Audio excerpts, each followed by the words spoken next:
floor for like 30 minutes. His mama came in there and cleaned me up. His mama came in there and cleaned me up. Now let's zoom out for a moment and examine the bigger picture that many people have avoided confronting for years. For nearly 3 decades, the mystery surrounding what happened on the Las Vegas Strip has been presented as one giant question waiting to be answered. Who actually pulled the trigger? Who was riding inside that white Cadillac? Who made the final call behind the scenes? Yet every time the conversation gets close to a breakthrough, it crashes into the exact same wall. Every single time, the trail seems to stop in the same place.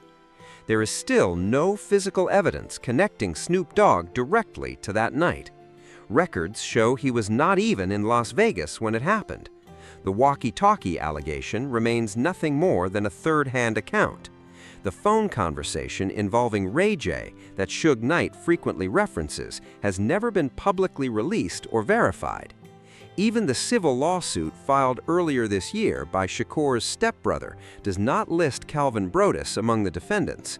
And still, the speculation refuses to disappear, because whenever Snoop speaks publicly about honoring his late friend, one detail lurking in the background continues to raise new questions. That detail is Shante.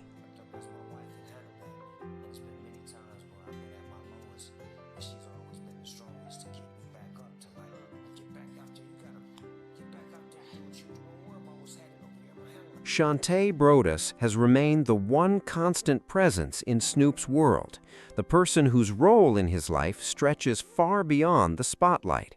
She has stood beside him since their days at Long Beach Polytechnic High School, long before platinum records, sold-out arenas, and global recognition entered the picture. Whenever Snoop speaks about her, there is a sense that she represents the stability he never wants to lose.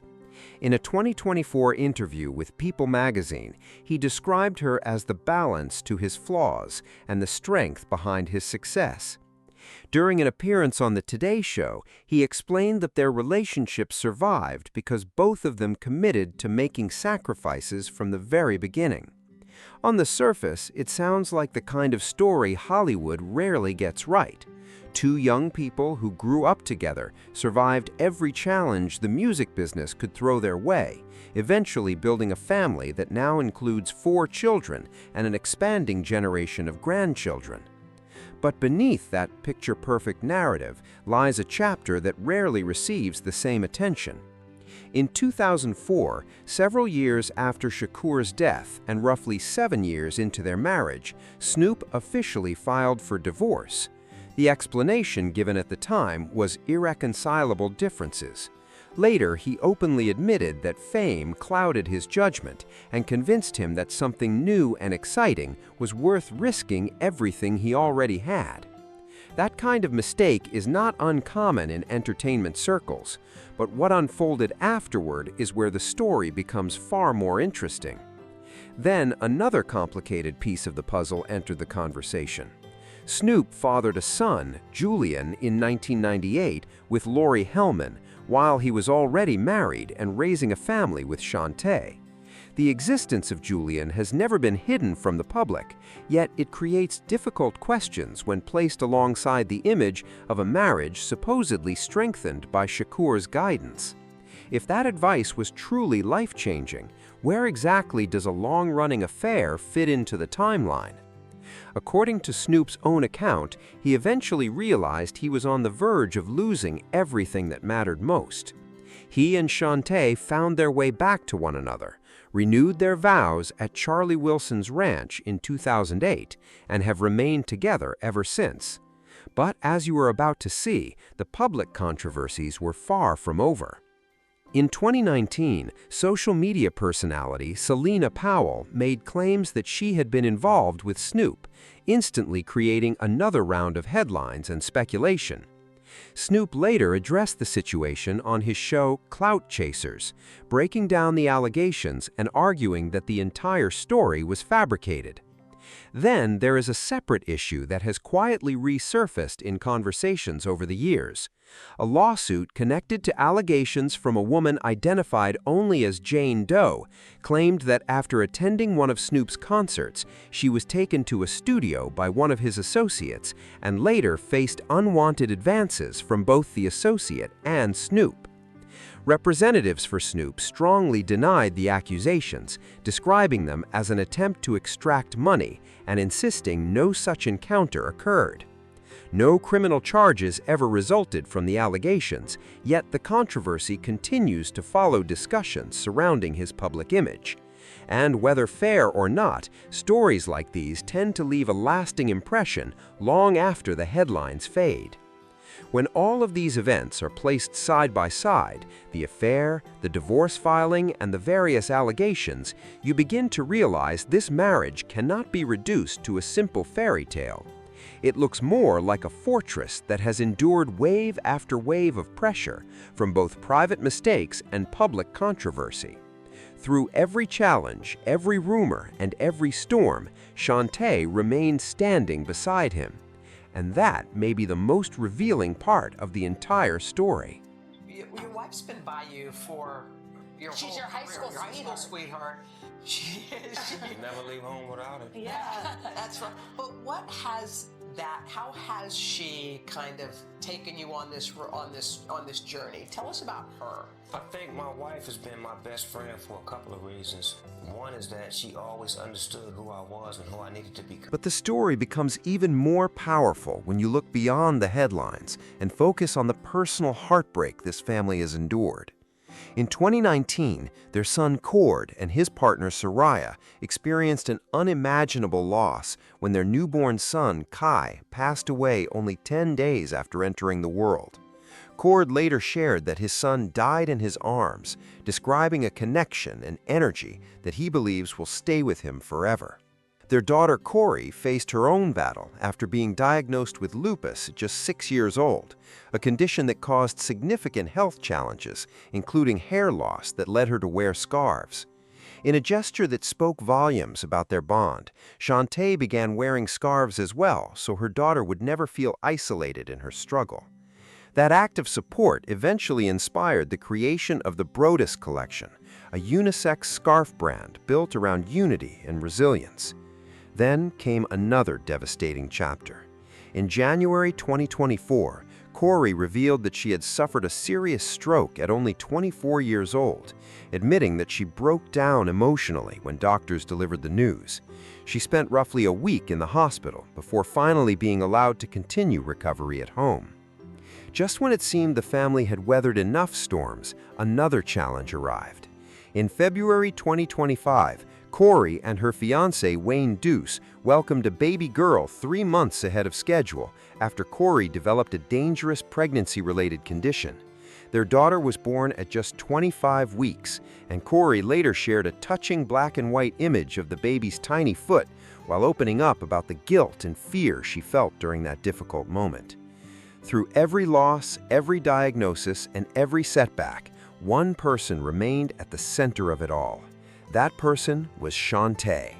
While Snoop traveled the world, filmed television projects, coached on The Voice, and expanded a business empire far beyond music, she continued holding the family together behind the scenes. In June 2021, her role became even more official when she stepped in as Snoop's manager, overseeing partnerships and business ventures across industries, ranging from gaming and spirits to touring, licensing, and film. And that move revealed something many people had overlooked for years. In the announcement surrounding her new position, Snoop openly stated that Shante had been helping guide his career from the very beginning and credited much of his success to her influence. Long before taking over as manager, she had already established Boss Lady Entertainment in 2003, building a company involved in projects ranging from documentary production to operating The Compound, a creative space that has welcomed artists such as Kendrick Lamar and Cardi B. She is also preparing to release a memoir titled Paid the Cost to Be the Boss Lady, a book that promises to share her experiences, challenges, and lessons learned throughout decades in the public spotlight. When you connect all the pieces, a clear picture begins to emerge. Shante is not simply Snoop Dogg's wife. In many ways, she has become the architect, protector, and driving force behind one of the most recognizable brands in entertainment. It's a strong black woman off the tippy. You know what I'm saying? Like, And this is exactly where the conversation takes a turn that many people find difficult to overlook. Snoop has told the same story on multiple occasions, a story that places Shante at the center of one of the most important moments in his relationship with Shakur. During a flight home from a death row event sometime around 1995 or 1996, Snoop was reportedly opening up about the problems and tension he was experiencing in his personal life. Several people around him were pushing a different message, encouraging him to leave Shante and reminding him that fame had given him endless options. But according to Snoop, Shakur saw the situation very differently. He cut through all the outside opinions and told him to stop listening to everyone else. Shakur reportedly reminded him that Shante was the mother of his child and the one person whose love was genuine and unconditional. Snoop has said those words stayed with him long after the conversation ended. Later, while traveling in Japan, he picked up the phone and called Shante with a life-changing decision already made in his mind. He told her that when he returned home, he wanted them to get married. The two eventually tied the knot in June 1997, approximately 9 months after Shakur's passing. What makes this detail especially interesting is that Snoop has never treated it as a one-time story. He has repeated the account on The View, across numerous podcast appearances, and in magazine interviews spanning more than 20 years. Time after time, his message has remained remarkably consistent. According to Snoop himself, that marriage may never have happened if Shakur had not stepped in with that advice. more you on the stuff that I put her through in my journey on becoming successful, because I had no understanding of what I was doing her, how I was hurting her. That is the detail that puts Shante in a truly remarkable and complicated position. The man her husband has publicly honored as a brother for decades, the same man he has openly grieved over while she stood beside him through the pain, is also the person Snoop credits with helping save his relationship and future family. Yet at the same time, that very individual has remained at the center of endless allegations and theories surrounding the events that led to his death. Over the past year and a half, Suge Knight, speaking from Mule Creek State Prison, has repeatedly appeared on The Art of Dialogue, claiming that Snoop was connected to a network that allegedly monitored Shakur's movements in real time. According to Suge, Death Row operated a walkie-talkie communication system used by security personnel and associates. He has pointed to a radio that Warren G. allegedly saw in Snoop's possession on the night of the Mike Tyson fight. Suge also claims that a brief transmission was made containing a short message that supposedly acknowledged what had just taken place. Beyond that, he alleges Snoop held discussions encouraging certain West Coast associates not to travel to Las Vegas. He further claims Nate Dogg once indicated that he would be in the city but intended to keep his distance from Shakur. Perhaps the most explosive allegation involves Ray J. Suge has stated that Ray J told him Snoop allegedly admitted being connected to a group that helped finance the attack. However, Ray J has never publicly verified that story. No audio recording, document, or independent evidence has ever surfaced to support that claim. Then another voice entered the conversation with a completely different perspective. During an Instagram Live session in 2017, Faison Love argued that Snoop's influence as a respected member of the Rolling 20s Crips gave him enough standing to potentially affect what happened after the MGM Grand altercation. Love's argument centered on the belief that events might have unfolded differently had Snoop personally intervened and urged people to back away from retaliation. Instead, he suggested that Snoop chose not to involve himself and prioritized his public image and career over street loyalty. But just like Suge's allegations, that theory has never been confirmed by verified sources from either side of the conflict. Former Death Row security chief Reggie Wright Jr. has openly challenged many of Suge's accusations, emphasizing a point that critics often return to: Snoop was not in Las Vegas on the night of the shooting. Snoop eventually addressed the renewed claims himself in late 2024. Responding through social media, he dismissed Suge's accusations and suggested the criticism stemmed from frustration over ownership of Death Row Records changing hands. His response was brief but unmistakably direct. According to Snoop, the attacks were motivated by resentment because he now controls the label that once defined an era. In his words, the accusations were nothing more than another chapter in a long-running pattern of false claims and personal bitterness. Establish yourself as a businessman. That I wasn't taught on Death Row Records. All my cars was in Suge Knight name. What stands out here is not the ongoing exchange of accusations between the two men. That conflict has existed for decades, stretching back to the late 1990s when Snoop left Death Row Records for No Limit Records and publicly challenged Suge through music that directly questioned his character and leadership. At that point, the fallout between them was no secret to anyone paying attention. Yet years later, something unexpected happened. The two eventually met face to face and found a way to put much of that hostility behind them. A story Snoop later shared in interviews with Vlad TV and again during a conversation with Arian Foster. According to Snoop, the meeting took place inside a hotel room with no crowd, no entourage, and no distractions, aside from producer Superfly being present. He said he looked Suge directly in the eye and asked why there had allegedly been efforts to target him. Rather than escalating the situation, Snoop claims he chose forgiveness over revenge and allowed the encounter to end peacefully. That decision eventually became reflected in the message behind his reconciliation record, appropriately titled Bygones. In other words, whatever history existed between those two men was, at least publicly, addressed and placed in the past. But that is where the story takes an important turn. The tension between former business partners is one thing. Shante's place in this narrative is something far more personal, far more complicated, and arguably far more significant. You do, like, if we really dig, I believe we're gonna find probably 3 or 4 dudes over the years that she had long-term side piece type relationships with. One of the most fascinating aspects of this entire story is that Shante Broadus has never publicly shared her perspective on what happened on September 7th, 1996. She has never sat down for an interview discussing Suge Knight's allegations, Faison Love's claims, or the countless online theories that attempt to piece together narratives of rivalry, loyalty, and betrayal. She has also never addressed the broader speculation that continues to surround people connected to that era. That silence has now stretched across nearly 3 decades. During that same time, she has appeared on television, attended major public events, built successful businesses, helped create a fashion brand, and worked on a memoir detailing her journey in the public spotlight. Her voice has been heard on countless subjects, yet this particular topic has remained largely untouched. That is not proof of anything, it is simply an observation that many people find noteworthy. When public controversies reach this level, the people closest to the story often choose one of two paths. They either speak out forcefully or distance themselves from the spotlight altogether. Shante has chosen neither approach. Instead, she has remained firmly beside Snoop as a wife, business partner, manager, and supporter, while public discussions and theories have continued to evolve over the years. She has done so while helping oversee the image of a man whose post-death row legacy has often emphasized growth, loyalty, family, and the memory of Shakur. When Snoop created the tribute song My Friend for Shakur, he later explained that the emotions were so overwhelming it took days before he could even begin writing it.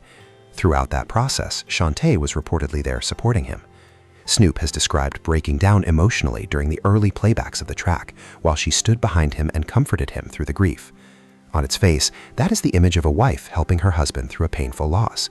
But as many people know, grief is rarely simple or easy to define.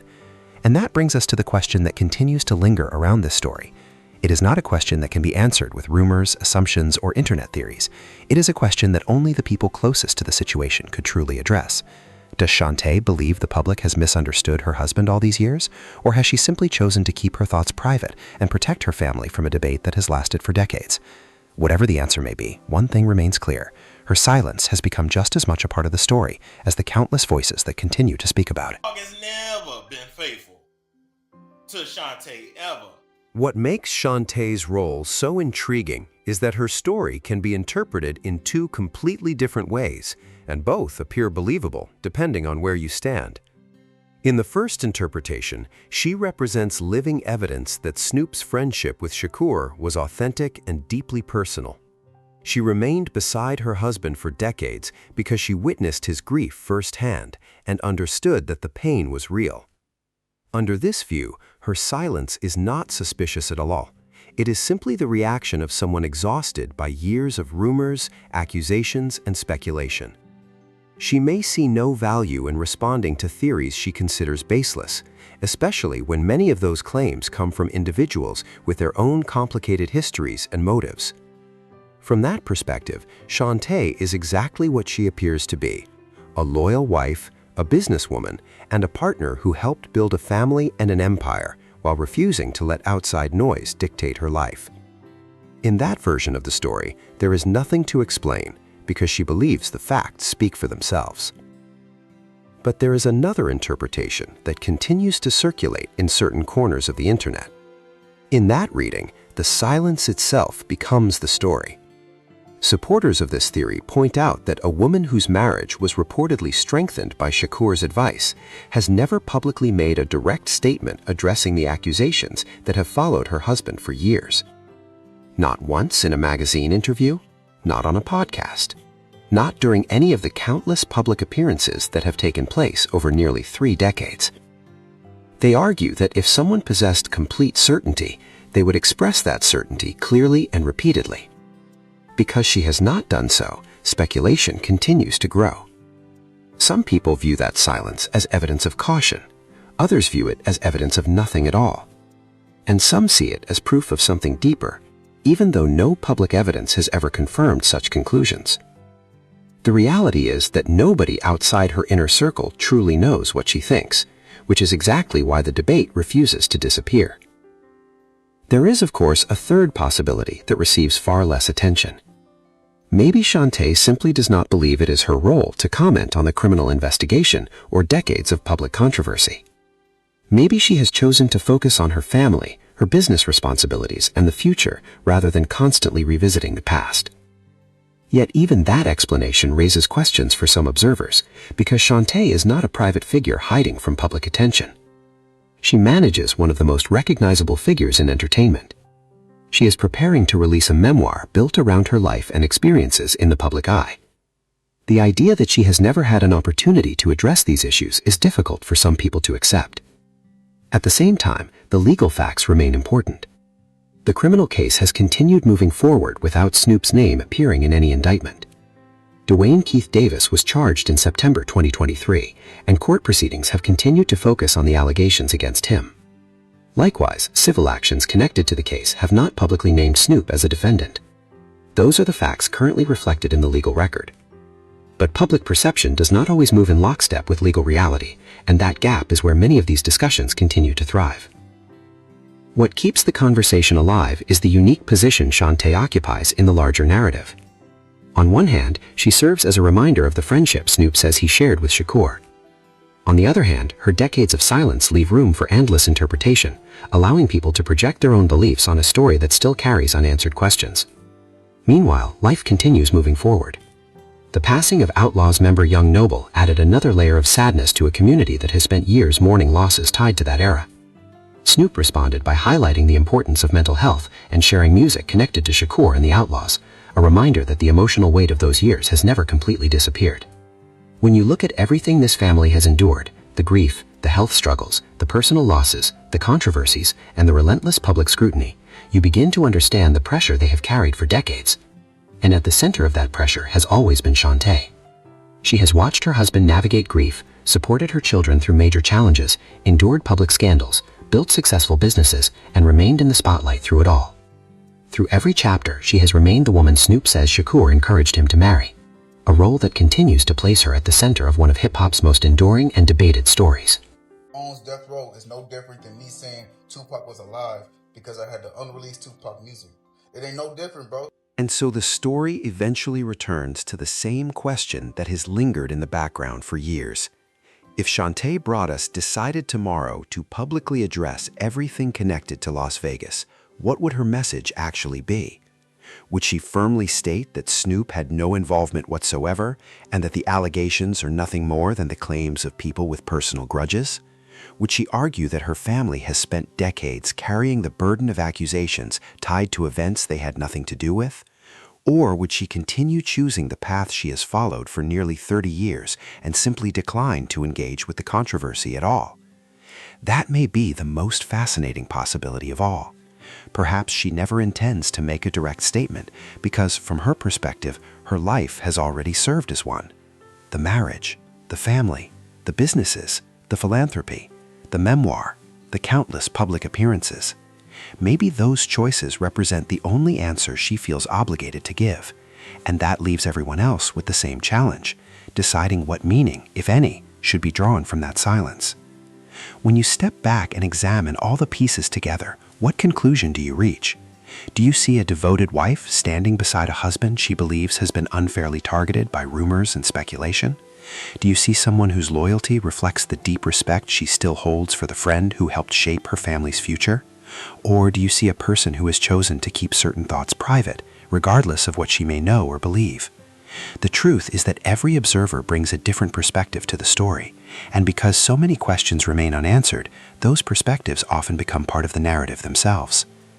If you found yourself in her position, carrying decades of personal loss, public scrutiny, family responsibilities, and relentless speculation, what choice would you make? Would you step forward and address every rumor head-on, knowing that your words could reshape a story that has lasted a generation? Or would you protect the life you spent years building and allow your actions to speak louder than any interview ever could? That's the question at the heart of this entire discussion.